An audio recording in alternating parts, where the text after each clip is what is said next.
सर्वमंगल मांगल्ये शिवे सर्वार्थ साधिके शरण्ये त्र्यंबके गौरी नारायणी नमस्तुते। जय माता दी। दोस्तों, आप सभी को नवरात्रि की ढेर सारी शुभकामनाएं। माँ भगवती जगदम्बा दुर्गा की कृपा आप पर और आपके पूरे परिवार पर सदैव बनी रहे। माता रानी की कृपा से आज हम सब दूसरे और तीसरे अध्याय का श्रवण करेंगे।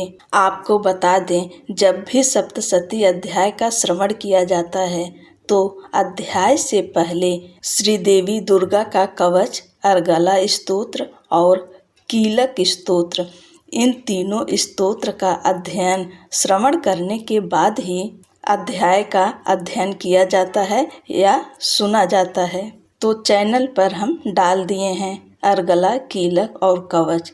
उन तीनों को सुनने के बाद आप अध्याय का श्रवण कीजिए। ओम मध्यम चरित्र के विष्णु ऋषि, महालक्ष्मी देवता, उष्णिक छंद, शाकंभरी शक्ति, दुर्गा बीज, वायु तत्व और यजुर्वेद स्वरूप हैं। श्री महालक्ष्मी की प्रसन्नता के लिए मध्यम चरित्र के पाठ में इसका विनियोग है। माता रानी का ध्यान करेंगे। मैं कमल के आसन पर बैठी हुई प्रसन्न मुख वाली महिषासुरमर्दिनी भगवती लक्ष्मी का भजन करता हूँ, जो अपने हाथों में अक्षमाला, फरसा, गदा, बाण, वज्र, पद्य, कुंडिका, दंड, शक्ति, खड्ग, ढाल, शंख, घंटा, मधुपात्र, शूल, पाश और चक्र धारण करती हैं। ऋषि कहते हैं, पूर्व काल में देवताओं और असुरों में पूरे 100 वर्षों तक घोर संग्राम हुआ था। उसमें असुरों का स्वामी महिषासुर था और देवताओं के नायक इंद्र थे। उस युद्ध में देवताओं की सेना महाबली असुरों से परास्त हो गई। संपूर्ण देवताओं को जीतकर महिषासुर इंद्र बन बैठा। तब पराजित देवता प्रजापति ब्रह्मा जी को आगे करके उस स्थान पर गए जहाँ भगवान शंकर और विष्णु विराजमान थे। देवताओं ने महिषासुर के पराक्रम तथा अपनी पराजय का यथावत वृत्तांत उन दोनों देवेश्वरों से विस्तार पूर्वक कह सुनाया। वे बोले, भगवान महिषासुर सूर्य, इंद्र, अग्नि, वायु, चंद्रमा, यम, वरुण तथा अन्य देवताओं के भी अधिकार छीनकर स्वयं ही सबका अधिष्ठाता बन बैठा है। उस दुरात्मा महिष ने समस्त देवताओं को स्वर्ग से निकाल दिया है। अब वे मनुष्यों की भांति पृथ्वी पर विचरते हैं। दैत्यों की यह सारी करतूत हमने आप लोगों से कह सुनाई। अब हम आपकी ही शरण में आए हैं, उसके वध का कोई उपाय सोचिए। इस प्रकार देवताओं के वचन सुनकर भगवान विष्णु और शिव ने दैत्यों पर बड़ा क्रोध किया। उनकी भौहें तन गईं और मुंह टेढ़ा हो गया। तब अत्यंत कोप में भरे हुए चक्रपाणि श्री विष्णु के मुख से एक महान तेज प्रकट हुआ। इसी प्रकार ब्रह्मा, शंकर तथा इंद्र आदि अन्यान्य देवताओं के शरीर से भी बड़ा भारी तेज निकला। वह सब मिलकर एक हो गया। महान तेज का वह पुंज जाज्वल्यमान पर्वत सा जान पड़ा। देवताओं ने देखा, वहां उसकी ज्वालाएं संपूर्ण दिशाओं में व्याप्त हो रही थी। संपूर्ण देवताओं के शरीर से प्रकट हुए उस तेज की कहीं तुलना नहीं थी। एकत्रित होने पर वह एक नारी के रूप में परिणत हो गया और अपने प्रकाश से तीनों लोकों में व्याप्त जान पड़ा।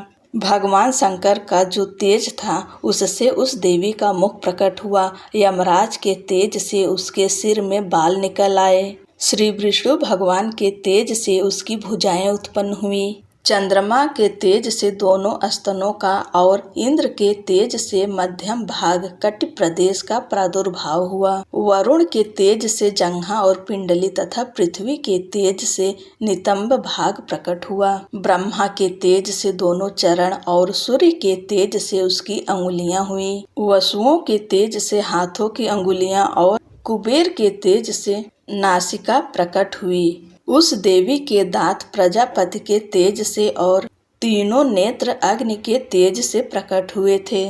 उसकी भौहें संध्या के और कान वायु के तेज से उत्पन्न हुए थे। इसी प्रकार अन्यान्य देवताओं के तेज से भी उस कल्याणमयी देवी का आविर्भाव हुआ। तदंतर समस्त देवताओं के तेज पुंज से प्रकट हुई देवी को देखकर महिषासुर के सताए हुए देवता बहुत प्रसन्न हुए। पिनाकधारी भगवान शंकर ने अपने शूल से एक शूल निकालकर उन्हें दिया।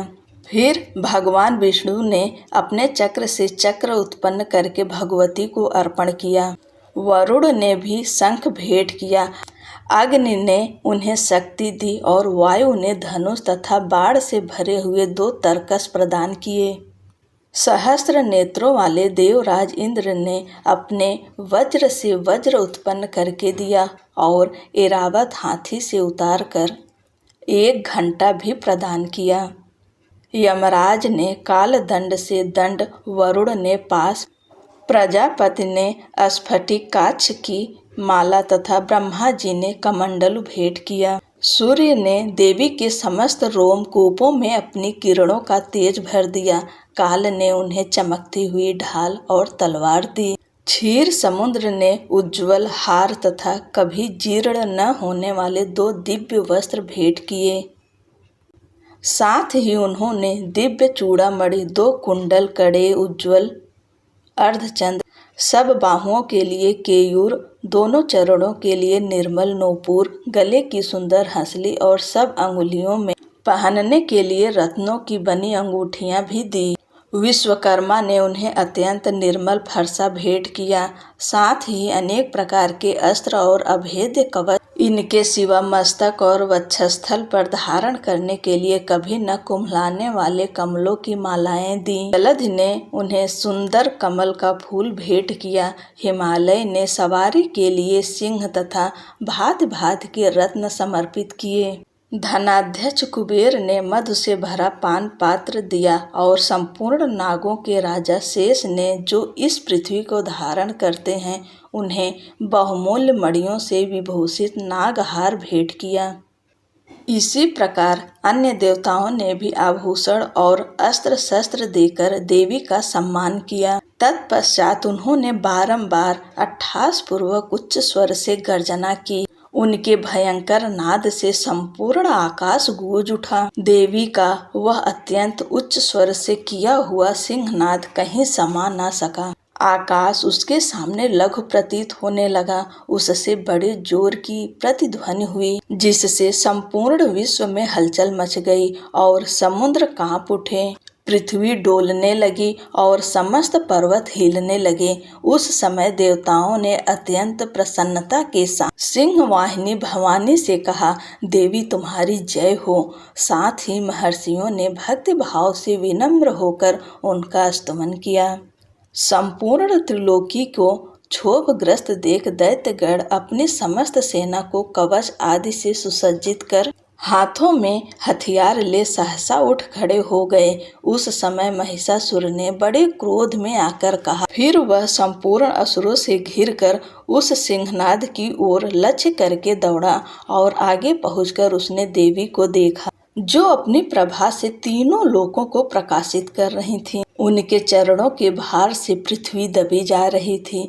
माथे के मुकुट से आकाश में रेखा सी खींच रही थी तथा वे अपने धनुष की टंकार से 7 पातालों को क्षुब्ध किए देती थी। देवी अपनी हजारों भुजाओं से संपूर्ण दिशाओं को आच्छादित करके खड़ी थीं। तदंतर उनके साथ दैत्यों का युद्ध छिड़ गया। नाना प्रकार के अस्त्र और शस्त्रों के प्रहार से संपूर्ण दिशाएं उद्भासित होने लगी। चिच्छुर नामक महान असुर महिषासुर का सेना नायक था। वह देवी के साथ युद्ध करने लगा। अन्य दैत्यों की चतुरंगिणी सेना साथ लेकर चामर भी लड़ने लगा। 60,000 रथियों के साथ आकर उदग्र नामक महादैत्य ने लोहा लिया। 1 करोड़ रथियों को साथ लेकर महाहनु नामक दैत्य युद्ध करने लगा, जिसके रोए तलवार के समान तीखे थे। वह असिलोमा नामक महादैत्य 5 करोड़ रथी सैनिकों सहित युद्ध में आ डटा। 60 लाख रथियों से घिरा हुआ बास्कल नामक दैत्य भी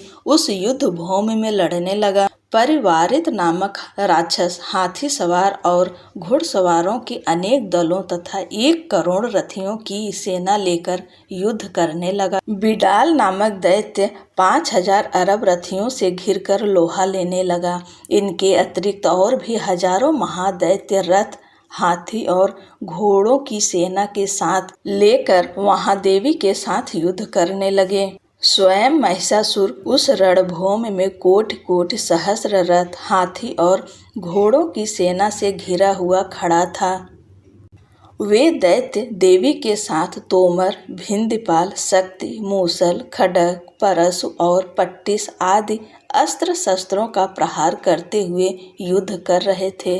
कुछ दैत्यों ने उन पर शक्ति का प्रहार किया, कुछ लोगों ने पास फेंके तथा कुछ दूसरे दैत्यों ने खड्ग प्रहार करके देवी को मार डालने का उद्योग किया। देवी ने भी क्रोध में भरकर खेल खेल में ही अपने अस्त्र शस्त्रों की वर्षा करके दैत्यों के समस्त अस्त्र शस्त्र काट डाले।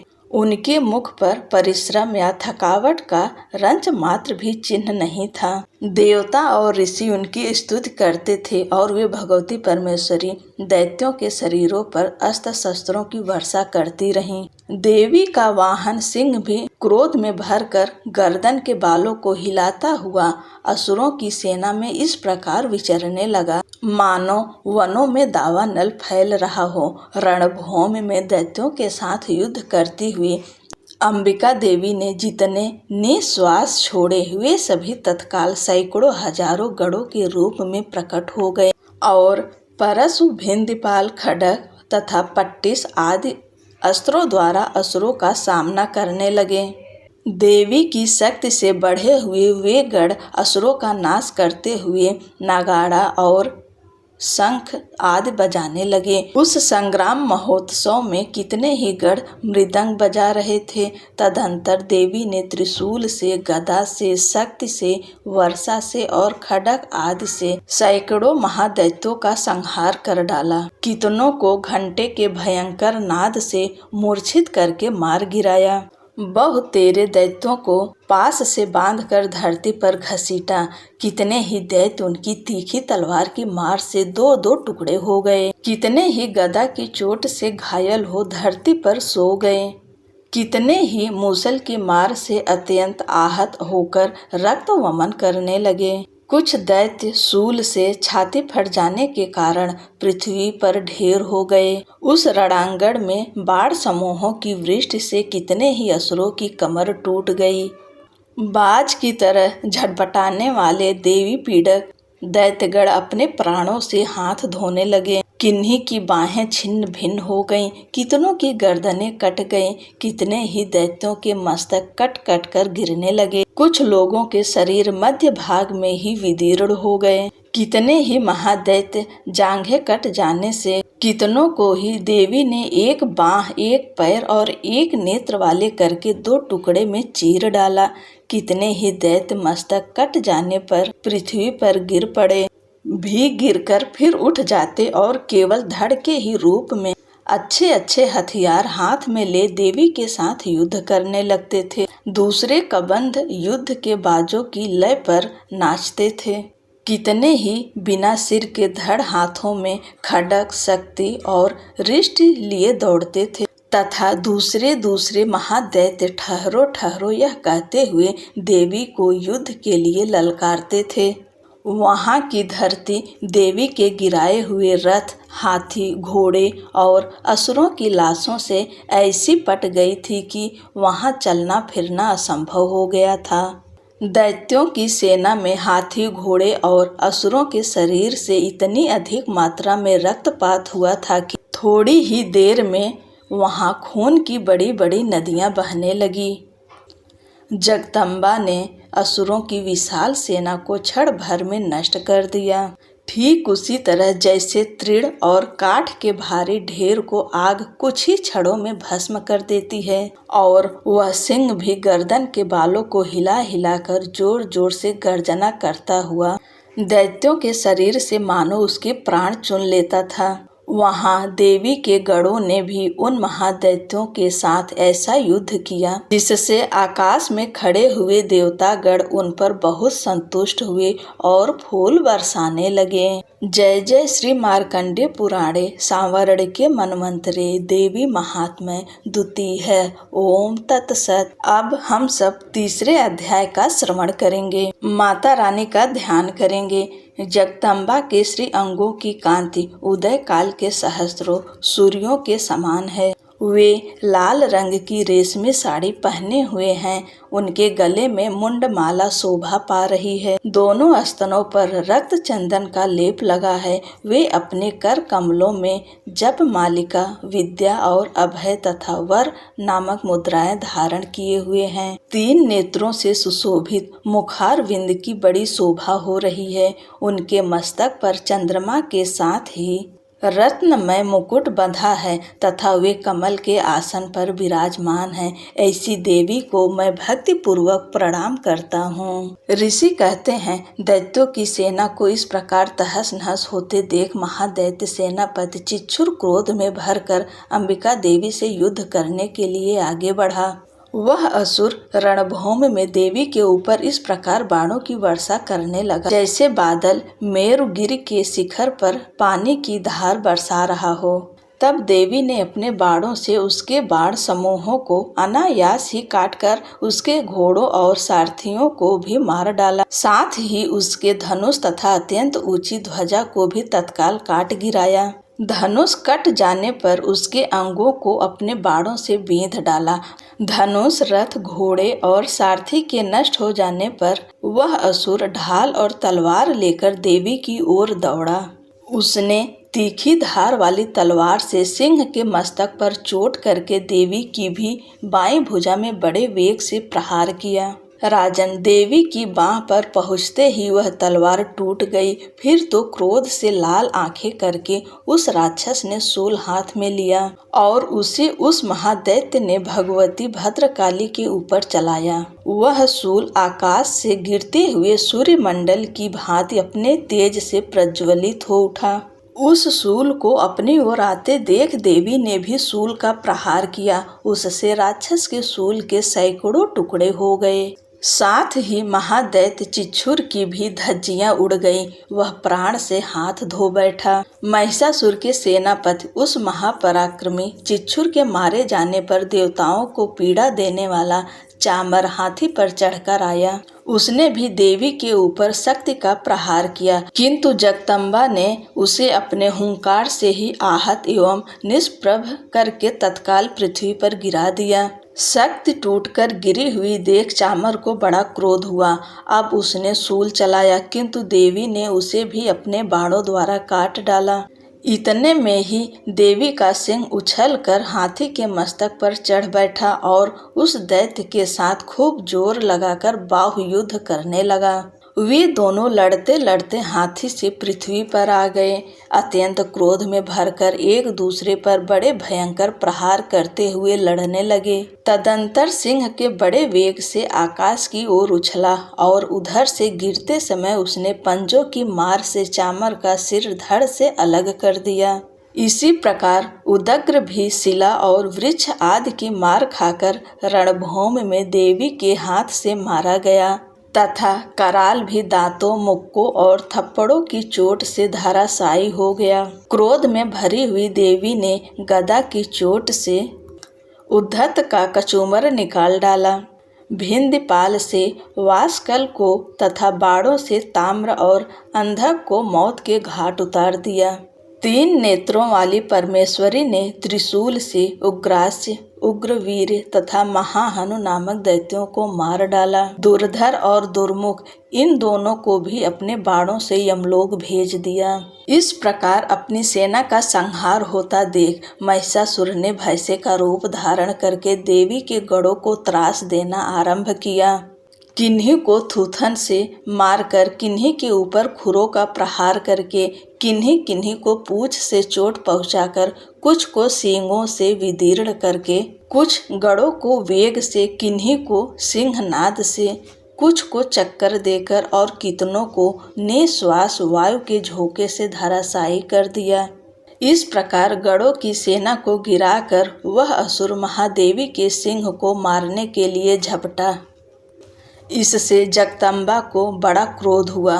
उधर महापराक्रमी महिषासुर भी क्रोध में भरकर धरती को खुरों से खोदने लगा तथा अपने सींगों से ऊंचे ऊंचे पर्वतों को उठाकर फेंकने और गरजने लगा। उसके वेग से चक्कर देने के कारण पृथ्वी क्षुब्ध होकर फटने लगी। उसकी पूंछ से टकराकर समुद्र सब ओर से धरती को डुबोने लगा। हिलते हुए सींगों के आघात से विदीर्ण होकर बादलों के टुकड़े टुकड़े हो गए। उसके श्वास की प्रचंड वायु के वेग से उड़े हुए सैकड़ों पर्वत आकाश से गिरने लगे। इस प्रकार क्रोध में भरे हुए उस महादैत्य को अपनी ओर आते देख चंडिका ने उसका वध करने के लिए महान क्रोध किया। उन्होंने पास फेंककर उस महान असुर को बांध लिया। उस महासंग्राम में बध जाने पर उसने भैंसे का रूप त्याग दिया और तत्काल सिंह के रूप में वह प्रकट हो गया। उस अवस्था में जगदम्बा ज्यों ही उसका मस्तक काटने के लिए उद्यत हुई, त्यों ही वह खंडकधारी पुरुष के रूप में दिखाई देने लगा। तब देवी ने तुरंत ही बाणों की वर्षा करके ढाल और तलवार के साथ उस पुरुष को भी बींध डाला। इतने में ही वह महान गजराज के रूप में परिणत हो गया तथा अपनी सूंड से देवी के विशाल सिंह को खींचने और गरजने लगा। खींचते समय देवी ने तलवार से उसकी सूंड काट डाली। तब उस महादैत्य ने पुनः भैंसे का शरीर धारण कर लिया और पहले की ही भांति चराचर प्राणियों सहित तीनों लोगों को व्याकुल करने लगा। तब क्रोध में भरी हुई जगन माता चंडिका बारंबार उत्तम मधु का पान करने और लाल आंखें करके हंसने लगी। उधर वह बल और पराक्रम के मद से उन्मत्त हुआ राक्षस गर्जने लगा और अपने सींगों से चंडी के ऊपर पर्वतों को फेंकने लगा। उस समय देवी अपने बाणों के समूहों से उसके फेंके हुए पर्वतों को चूर्ण करती हुई बोली। बोलते समय उनका मुख मधु के मद से लाल हो रहा था और वाणी लड़खड़ा रही थी। देवी ने कहा, ओ मूढ़, मैं जब तक मधु पीती हूँ तब तक तू क्षण भर के लिए खूब गर्ज ले। मेरे हाथों से यहीं तेरी मृत्यु हो जाने पर अब शीघ्र ही देवता भी गर्जना करेंगे। ऋषि कहते हैं, यूं कहकर देवी उछली और उस महादैत्य के ऊपर चढ़ गईं। फिर अपने पैर से उसे दबाकर उन्होंने शूल से उसके कंठ में आघात किया। उनके पैर से दबा होने पर भी वह महिषासुर अपने मुख से दूसरे रूप में बाहर होने लगा। अभी आधे शरीर से वह बाहर निकलने पाया था कि देवी ने अपने प्रभाव से उसे रोक दिया। आधा निकला होने पर भी वह महादैत्य देवी से युद्ध करने लगा। तब देवी ने बहुत बड़ी तलवार से उसका मस्तक काट गिराया। फिर तो हाहाकार करती हुई दैत्यों की सारी सेना भाग गई तथा संपूर्ण देवता अत्यंत प्रसन्न हो गए। देवताओं ने दिव्य महर्षियों के साथ दुर्गा देवी का स्तवन किया। गंधर्व राज गाने लगे तथा अप्सराएं नृत्य करने लगीं। जय जय श्री मार्कंडेय पुराणे सांवरणिके मन्वंतरे देवी महात्म्य तृतीय है। ओम तत्सत। अब अगला अध्याय अगले की वीडियो में हम लाएंगे। पूरा अध्याय श्रवण करने के लिए आपका बहुत बहुत धन्यवाद। माता रानी अपनी कृपा, अपना आशीर्वाद आप सभी के ऊपर बनाए रखें। जय माता दी।